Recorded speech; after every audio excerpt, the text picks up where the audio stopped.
Hello दोस्तों, हर एक व्यक्ति के लिए same sugar testing pattern suitable नहीं होता। किसी व्यक्ति को बार बार चेक करने की आवश्यकता होती है, किसी व्यक्ति को कम बार भी चेक करने से चल सकता है, किसी व्यक्ति को किसी पर्टिकुलर टाइम पर ज़्यादा चेक करने की आवश्यकता हो सकती है, किसी पर्टिकुलर व्यक्ति को दिन में कई बार चेक करने की आवश्यकता हो सकती है, कई व्यक्ति को कई हफ्तों में एक बार भी चेक करे तो चलेगा। तो क्या एग्जैक्टली रिकमेंडेशंस है और किस तरह से हम एक पर्सनलाइज्ड प्लान डेवलप कर सकते हैं, ये समझते हुए कि एक पर्टिकुलर व्यक्ति को कितने बार चेक करना चाहिए, किस व्यक्ति को ज़्यादा किस व्यक्ति को कम,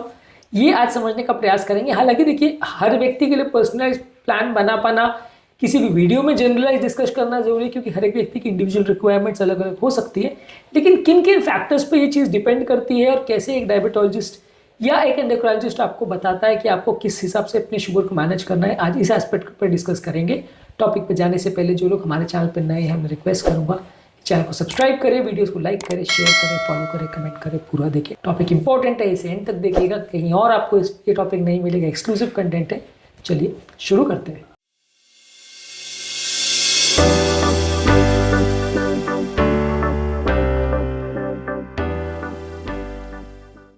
सबसे पहले आपको ये समझने की जरूरत है कि आपका गोल या पर्पस क्या है टेस्टिंग करने का, उसके हिसाब से डिसाइड होगा कि आपकी क्या फ्रीक्वेंसी होगी। मान लीजिए अगर आपको अपना daily blood sugar values check करना है तो एक वो जनरल पैटर्न हो गया। अगर आपको एक स्पेसिफिक पैटर्न देखना है कि मान लीजिए खाना खाने के बाद क्या होता है, एक्सरसाइज के बाद क्या होता है, मेडिसिन के बाद क्या होता है, एक पर्टिकुलर खाने के बाद या एक पर्टिकुलर मेडिसिन या एक पर्टिकुलर एक्सरसाइज के बाद क्या होता है, उसका स्पेसिफिक इफेक्ट देखना है, तो उस हिसाब से आपका शुगर टेस्टिंग डिसाइड होगा। अगर एक्सरसाइज का टेस्ट करना है तो एक्सरसाइज के पहले और बाद में आप चेक करेंगे, अगर मील्स का देखना है तो मील्स के पहले और बाद में आप चेक करेंगे, और अगर आपको किसी मेडिसिन का देखना है तो वो मेडिसिन से पहले और बाद में और उससे कई घंटे बाद क्या इफेक्ट आ रहा है ये चेक करेंगे। तो क्या आपका पर्पस है वो डिसाइड करेगा आपकी क्या फ्रीक्वेंसी होगी। यदि कोई मेडिसिन नहीं दी जा रही है या कोई इंसुलिन का डोजेज चेंज किया जा रहा है, सडन डोजेज में चेंज हुआ है, तो उसमें आपको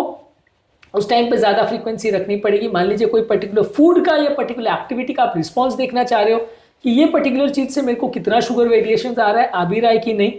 तो आपको ज़्यादा टेस्टिंग रखनी पड़ेगी। ऑब्वियसली ये सारी चीज़ों में कंटिन्यूस ग्लूकोज मॉनिटरिंग टेक्निक का कोई तोड़ नहीं है। कंटिन्यूस ग्लूकोज मॉनिटरिंग टेक्निक आप यूज़ करते हो, सीजीएम टेक्निक आप यूज़ करते हो, तो उसमें बहुत अच्छे रिजल्ट्स आपको मिलेंगे और बहुत परफेक्टली आपको पता चल जाएगा कि शुगर वैल्यूज कितनी आ रही है। लेकिन फिर भी मान लीजिए अगर आपको ऐसा है कि आप फिंगरप्रिंट टेक्निक से यूज करना चाह रहे हो, सीजीएम आप अवेलेबल नहीं है आपके पास, या इतना खर्चा आप करना नहीं चाह रहे हो क्योंकि 4,500-5 हज़ार रुपये का सेंसर आता है, 14 दिन चलता है, तो वो आप नहीं करना चाह रहे हो, तो किस फ्रीक्वेंसी से आपको करना है ये इस बात पर डिपेंड करेगा कि आपका टेस्टिंग का पर्पस क्या है।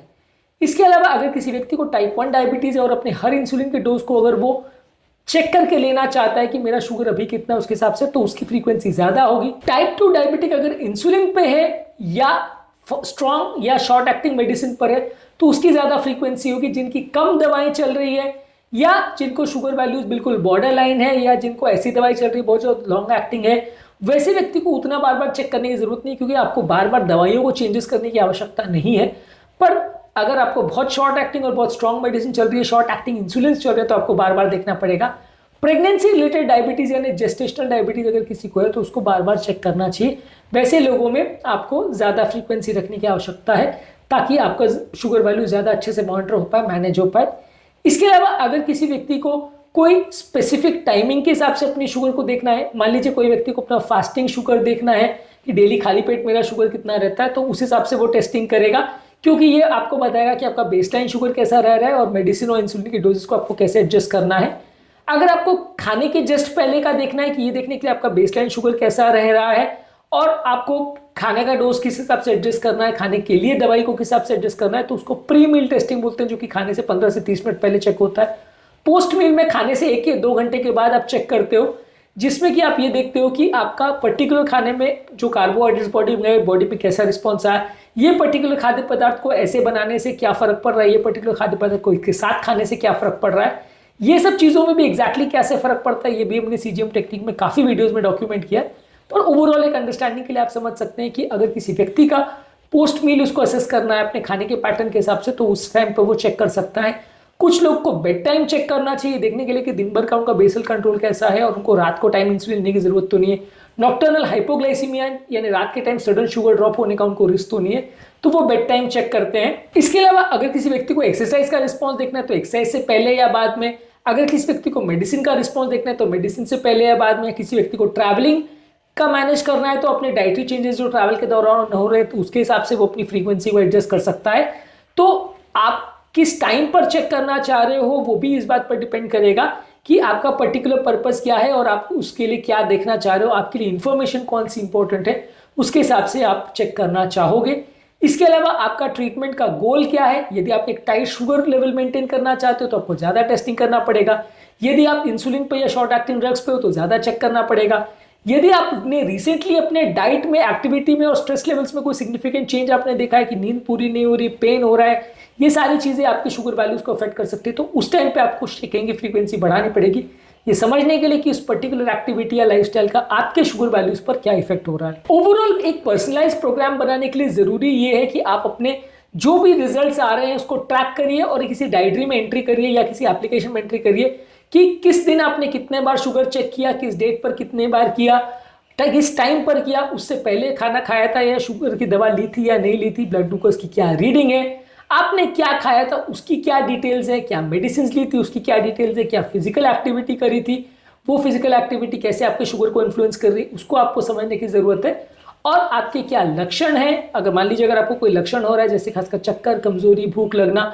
पसीना आना, बेचैनी होना, इस तरह के लक्षण हो रहे हैं तो क्या लक्षण थे तो उसको भी आप नोट डाउन करें। तो ये बाद में एक पर्सनलाइज प्लान डेवलप करने में काफ़ी मदद करता है। ये प्लान या ये लॉग्स जो आप अपने डॉक्टर को दिखाएंगे तो वो आपकी शुगर की रिक्वायरमेंट्स को बेटर वे में समझ पाएगा और उसके हिसाब से आपकी दवाओं को बेटर वे में एडजस्ट कर पाएगा। यूजली लोगों के एक प्री डिफाइंड टारगेट लोगों को दिया जाता है कि आपका शुगर वैल्यूज नॉर्मली प्री मील या खाली पेट 80 से 130 के बीच में रहना चाहिए, पोस्ट मील मैक्सिमम 180 तक रहना चाहिए, fasting glucose maximum around 80 to 120 रहे तो अच्छा है, प्री मील का 130 तक अलाउ करते हैं और खाने के बाद का 180 तक अलाउ कर सकते हैं। हालांकि आइडियली अगर आप बहुत अच्छा शुगर कंट्रोल करना चाहते हो तो जितना कम हो 100 के आसपास जितना हो उतना अच्छा। मैं ऐसा नहीं कह रहा हूँ कि 70 से कम हो जाना चाहिए, पर 100 के आसपास जितना अच्छा मेंटेन करे वो अच्छा है। तो आपका टारगेट आप सेट करिए, उसके हिसाब से एक पर्सनलाइज प्लान आप डेवलप कर सकते हो अपने शुगर टेस्टिंग का कि अगर मान लीजिए शुगर वैल्यूज बहुत ज़्यादा आ रही है तो आप बार बार चेक करिए, बहुत कम आ रही है तो बार बार चेक करिए। यदि आपके टारगेट के आसपास आपकी शुगर वैल्यूज आ रही है तो आपकी टेस्टिंग की फ्रीक्वेंसी आप कम कर सकते हो। यदि आपकी दवाओं में कोई सिग्निफिकेंट चेंज नहीं हुआ है, लंबे समय तक शुगर वैल्यूज चेंज नहीं हो रही है, आपका शुगर का कंट्रोल अच्छा रह रहा है तो आप थोड़ी टेस्टिंग की फ्रीक्वेंसी कम कर सकते हो। यदि कॉस्ट का कंसर्न है तो भी आप टेस्टिंग की फ्रीक्वेंसी कम कर सकते हो और इसके हिसाब से आप अपने डाइट को एडजस्ट करिए, अपने मेडिसिन को एडजस्ट करिए, अपने एक्सरसाइज को एडजस्ट करिए। अगर किसी व्यक्ति का कोई स्पेसिफिक हेल्थ रिलेटेड इशू है जैसे कोई इन्फेक्शन या फीवर वगैरह हुआ है तो उसको बार बार चेक करना पड़ेगा। प्रेगनेंसी के दौरान बार बार चेक करना पड़ेगा। यदि कोई व्यक्ति बाहर ट्रैवल कर रहा है तो उस दौरान सिग्निफिकेंट शुगर में चेंजेस आ सकते हैं तो उस समय बार बार चेक करना पड़ेगा।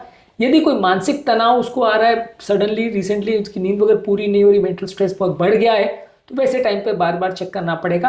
कौन कौन से पेशेंट्स को बार बार या ज़्यादा बार फ्रीक्वेंसी से शुगर को चेक करना चाहिए उस पर हमने एक सेपरेट वीडियो किया, उसको भी जरूर चेक कर लीजिएगा। देखिए प्रैक्टिकली गाइडलाइंस ऐसा कहती है कि आपकी शुगर की टेस्टिंग बार बार होनी चाहिए। अपने इंडियन सिनेरियो में ज़्यादातर लोग हफ्ते में एक बार भी नहीं करना चाहते हैं शुगर वैल्यूज को चेक, जो कि गलत है, जिसके बिना आपका शुगर कंट्रोल करना बहुत मुश्किल हो जाता है। पर आपको कॉन्सेप्ट को समझना जरूरी है कि यदि आपको शुगर का कंट्रोल अच्छे से करना है तो उसको बार बार चेक करना जरूरी है। और यदि कंटिन्यूस ग्लूकोज मॉनिटरिंग टेक्निक आप अफोर्ड कर सकते हैं तो वो बहुत अच्छा है क्योंकि वो आपको बहुत सारी इंफॉर्मेशन देता है जिसके बेसिस पे शुगर वैल्यूज को मैनेज करना, मेंटेन करना काफ़ी ईजी हो जाता है। तो कंटिन्यूस ग्लूकोज मॉनिटरिंग आजकल अवेलेबल है, काफ़ी कॉस्टली ज़रूर है लेकिन उसके बेसिस पे आप अपने शुगर वैल्यूज को काफ़ी बेटर वे में मैनेज और मेंटेन कर सकते हो। ये कॉन्सेप्ट को जानना और समझना जरूरी है। कंटिन्यूस ग्लूकोज मॉनिटरिंग कैसे वर्क करता है, उसके क्या फैलेसीज और इश्यूज होते हैं, वो सारे हमने अलग अलग वीडियोस में कवर किए हैं। उसके साथ कंटिन्यूस वैसे भी हमने शॉर्ट्स भी किए हैं जिसमें कंटिन्यूस ग्लूकोज मॉनिटरिंग से अलग अलग खाद्य पदार्थों में कितना शुगर कम ज़्यादा होता है वो भी आपको दिखाया है। वो वीडियोज़ भी जरूर देख लीजिएगा। टॉपिक एंड करने से पहले जो लोग हमारे चैनल पर नए हैं मैं रिक्वेस्ट करूँगा कि चैनल को सब्सक्राइब करें, वीडियोज़ को लाइक करें, शेयर करें, फॉलो करें, कमेंट करें, पूरा दें।